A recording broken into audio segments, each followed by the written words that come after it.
This section deals with properties of logarithms. There's three laws that we're going to look at. The very first one is the product law. What it says is if you have two logs with the same base and you're adding, you can rewrite it as a single log where you're multiplying your arguments. So in words, this is if the base is the same and you're adding, you can multiply the argument. So again, log base a of x plus log base a of y, my bases were the same, I can rewrite it as log base a of x times y. The next one is the quotient. The quotient says if you have the same base and you're subtracting, you can divide the argument. So again, if you have the same base and you're subtracting, you can divide the argument.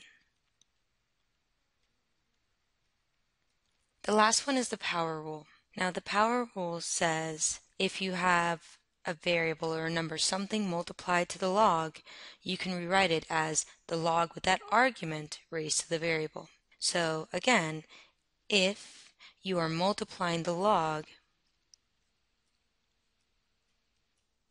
by a number or variable,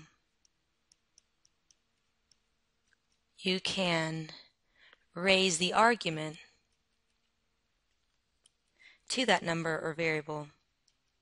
Now, the left-hand side of each one of these product, quotient, and power rules, the left-hand side here that I'm highlighting, this is called the expanded form. So the expanded form of logs.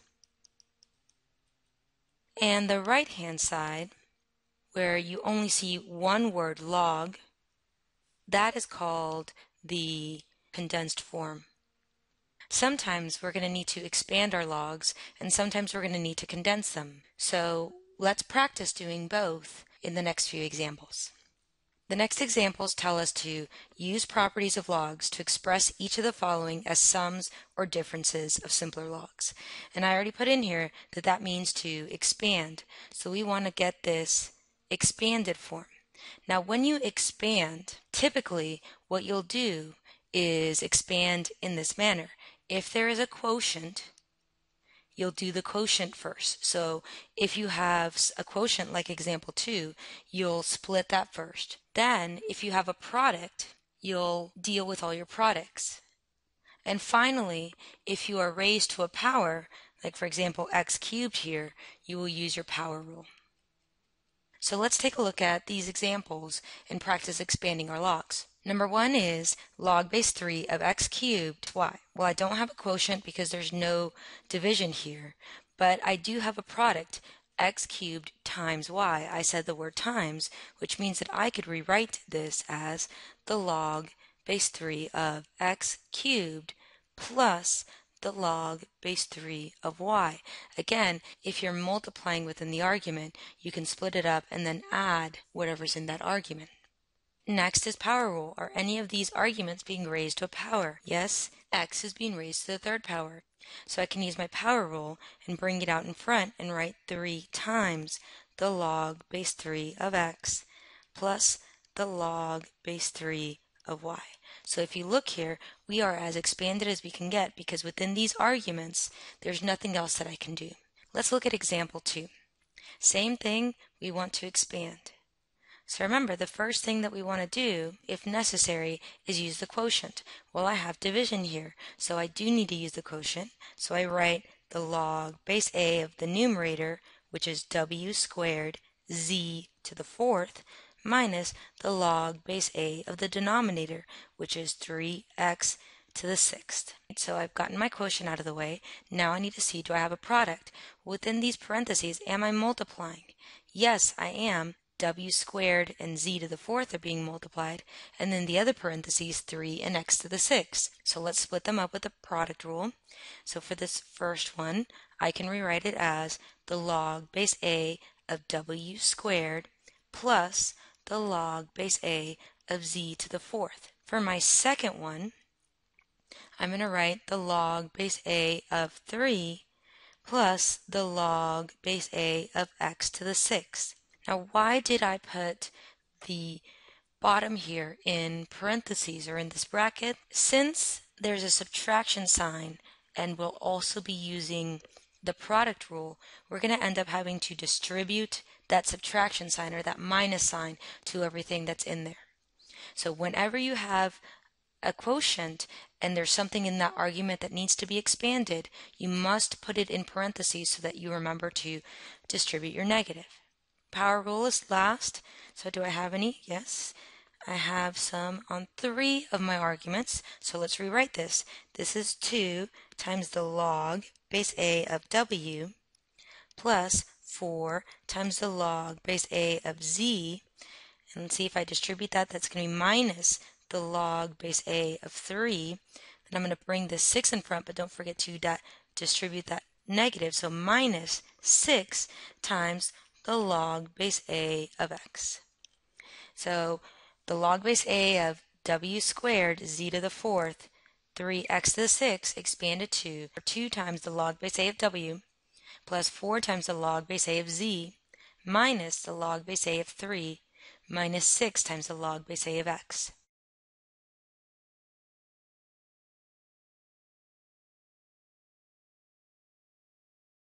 Now, just note this. Whenever you see 2 minus signs in a row, if you are condensing, which is what we're going to do in the next examples, what we're going to need to do is factor out that negative. And I'll show you an example of that. That's what happens in example 6. So just note this, so when we're in example 6, we can go back and look at this and say, oh, that's right, that's why I'm going to end up factoring out that negative.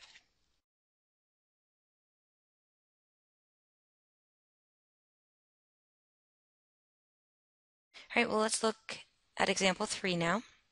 Example 3 says use the properties of logs to express each of the following signs as a single logarithm. So it's asking me to condense. So we need to condense these. So we need to write them as a single log. The order in which you condense things is opposite to the order in which you expand things. So before we used the quotient rule, then the product rule, then the power rule. But when you are condensing, first you want to use the power rule, then you want to use the product rule, and finally you want to use the quotient rule. So you do it completely opposite of what you did in expanding. All right, so let me see. Do I have a power rule here for example 3? Yes, I do. 2 times. Well, this 2 times says, hey, you can bring this out to front and raise the argument to that power. So I can rewrite example 2 as the log base 3 of x squared. Now I'm completely condensed. What about example 4? Same thing. This has a couple of powers. So let's deal with both of those powers right now. So I'm going to bring the 2 to the x and the 3 to the y. So let's rewrite this as the log base 3 of x squared plus the log base 3 of y cubed. Then I can do any products. Well, do I have a product? Yes, there's addition there, which means I can multiply the arguments.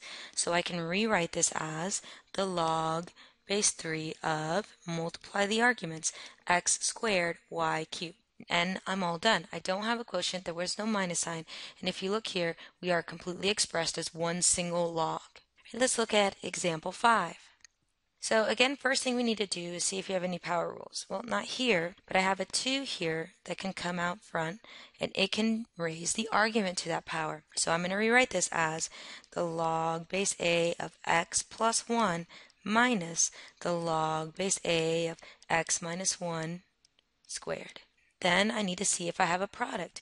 No, I don't have a product. I have 2 words log with a minus sign, so there is no product. Well, do I have a quotient? Yes, I do. So what I need to do is rewrite it as the log base A of the first one, which is x plus 1, divided by the second one, which is x minus 1, quantity squared. So this condensed down to the log base A of x plus 1 over x minus 1 quantity squared.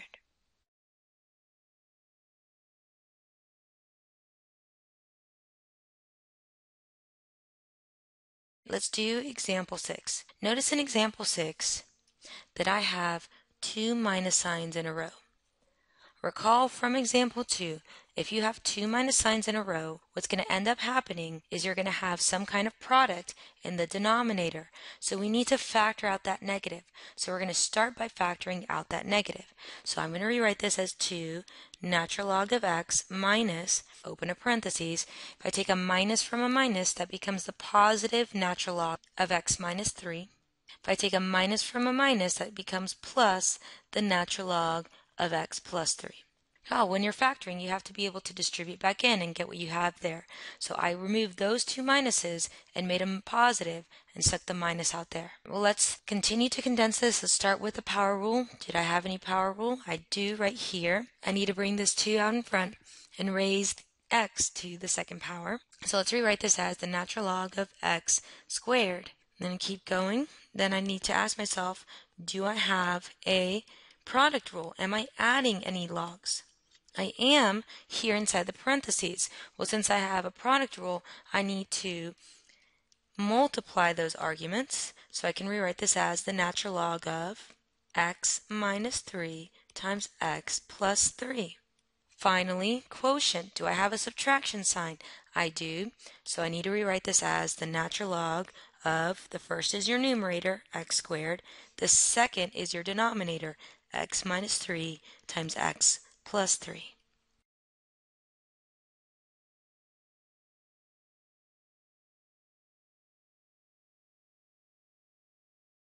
Again, when you expand, you want to do the quotient, then the product, then the power.